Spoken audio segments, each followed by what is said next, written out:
Hey y'all, it's Alexis here, and I'm here for another exciting Fire Emblem Heroes content thing. Today we're going to be covering the Mythic Hero concept. I'm not really interested in breaking down Duma or a particular banner or the value. Like, there's people who are doing that kind of content. I'm not a competitive player. I play for PvE. I play for collection purposes. I play to use the characters I grew to love over time. So I really have no interest in like how good is this character and what's their best build. Like sometimes it's interesting to see those videos and I do listen to them passively, but really what I want to talk about is what characters could we get from Mythic Heroes? Now that we know that it's like literal gods are possible, her being the daughter of a god makes perfect sense. It seems that she is a demigod or a god. So it is perfect. It's like not inconsistent from what we know here.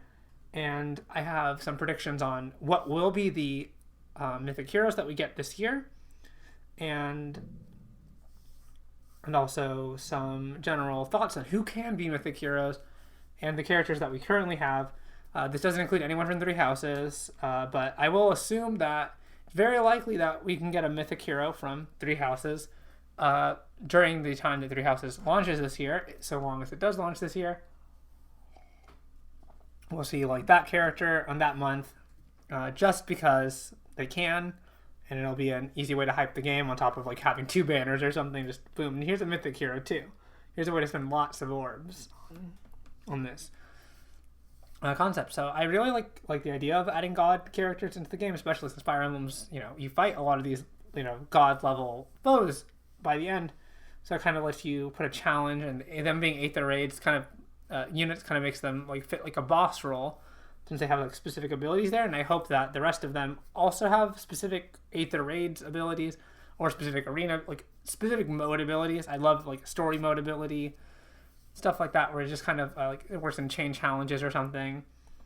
I like the idea of things that like are affecting a certain mode. So our Mythic Heroes seem like it's a fairly small pool of characters, much like the beast units have a fairly small, but this is smaller in terms of like the for sure. I think they'll get into the game ones at least, as opposed to like the full totality of what can be in there. So I think that for sure this year we're going to see Hell added in if Book 3 ends this year, and if Book 3 ends next year, then Hell will be added in at the end of Book 3 in 2020. But assuming that Book 3 ends at the end of this year, like how Book 2 ended at the end of last year, we'll get Hell at the end of the year, just like we got Surtur, and she'll be a Mythic Hero because her daughter is. So I don't know why she wouldn't be.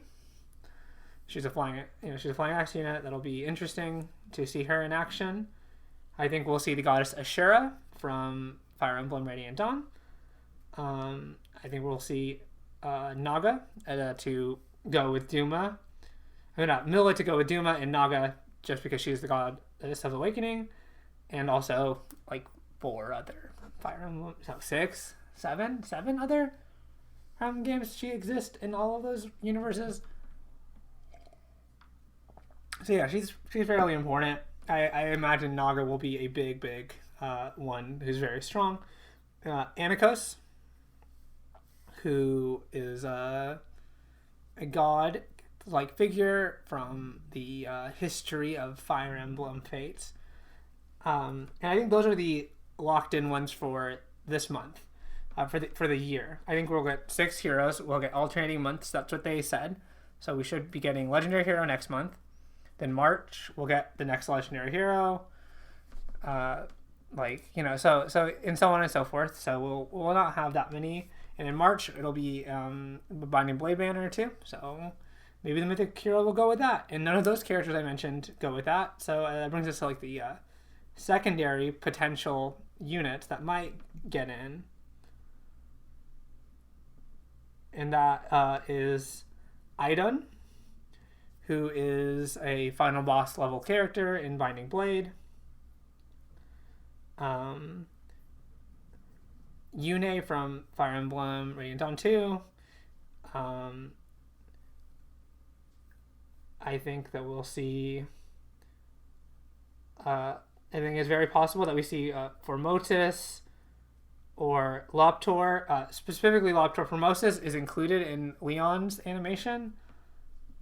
So it's very possible that we don't see Formosus included because he's already included. The same with the Grimas. We might see alts as mythic heroes. It has never stopped Fire Emblem from making more alts.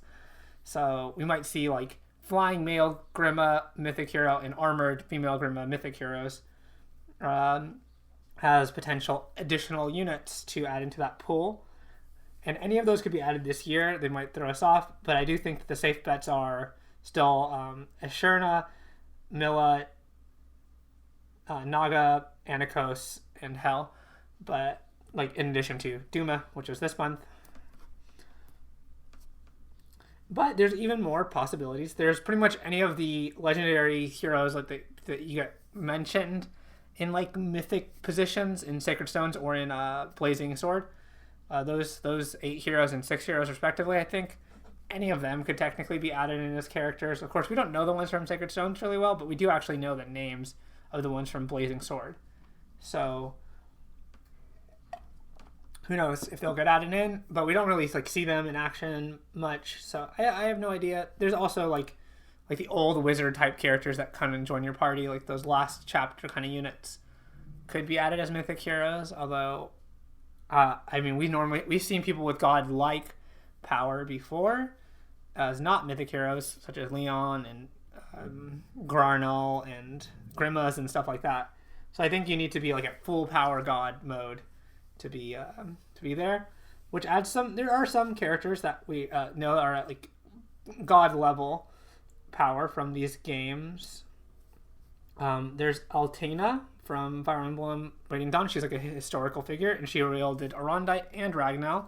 That would be really cool if there was like some kind of like weapon that was technically 2 swords, and like it had the distant counter abilities of Arondite and Ragnall, but like with an extra skill boosted in, like a real power creep unit. But she would be badass. I really like her. Seraphine could be a god level character. Mad King Ashura, like in his like Rage Yune mode, could be potentially one. Lith and Thrasher from this story mode might be mythic heroes. But I think that they will be normal units, and you'll get them as a featured banner. And I think that we'll see alternates of them as legendary heroes potentially, but not as mythic heroes. And that is like really what I'm predicting for them. Of course, all the OCs from, or not all of the OCs, but 3 of the OCs from book 2 were legendary heroes, and I've only named 2 from this book that could be mythic heroes. But I think that in this case, right now we're not really getting a character that feels like they're god level, other than Hell and her. So it could be, I could be wrong. We'll see. And I am pretty excited for the possibilities here. So I am gonna make some builds and talk to you about them in this next section. So that'll be really interesting. I'm gonna really just kind of go in here and try to make movesets that make sense, give them an as interesting ability in 8th or 8th, since that's where their blessings have special abilities, and try to really make some strong units. I'm gonna just use the units I'm interested in. And I might do units I'm not interested in, like, if I have extra time, which I doubt I do, but hey. So I'm pretty much just going to make the girl units, because that's what I'm into, and I worship dragon lesbians.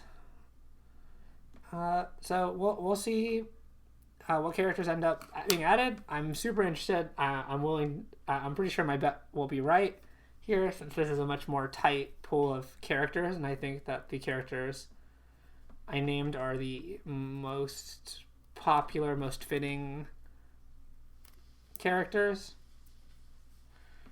Yeah, so thank you so much for listening to this part, and the next part will start in a second.